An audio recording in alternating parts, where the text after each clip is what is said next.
शेतकऱ्यांना अवकाळी पावसामुळे तुमच्या पिकांचे नुकसान झाले आहे का? तर तुमच्यासाठी मोठी बातमी आहे. महाराष्ट्र शासनाने तब्बल 84,23,00,000 रुपयांचा निधी मंजूर केला आहे. कोणत्या जिल्ह्यांना निधी मिळणार, किती शेतकरी लाभार्थी आहेत आणि पैसे कसे मिळणार, संपूर्ण माहिती या व्हिडिओमध्ये पाहूया. महसूल व वन विभागाने 10 जुलै 2026 रोजी महत्त्वाचा शासन निर्णय जारी केला आहे. एप्रिल 2026 मे आणि अ, एप्रिल 2026 आणि मे 2026 मध्ये झालेल्या अवकाळी पावसामुळे शेतकऱ्यांच्या मदत देण्यासाठी हा जी आर काढण्यात आला आहे.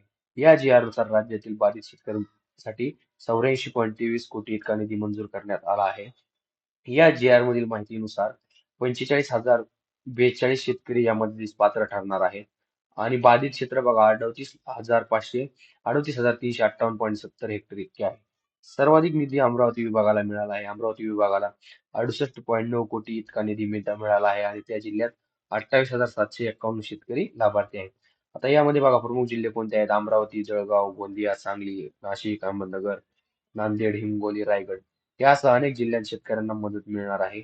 जी-आर मध्ये स्पष्ट नमूद करण्यात आले आहे की डीबीटी द्वारे शेतकऱ्यांच्या बँक खात्यात मदत जमा केली जाणार आहे. महत्त्वाची सूचना म्हणजे शासनाने स्पष्ट आदेश दिले आहेत की ही मदत बँकांनी कर्ज वसुलीसाठी वळती करू नये.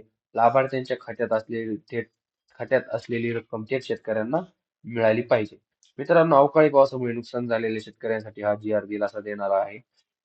84.23 कोटींची मदत मंजूर झाली असून डीबीटीद्वारे पैसे थेट खात्यात जमा होणार आहेत.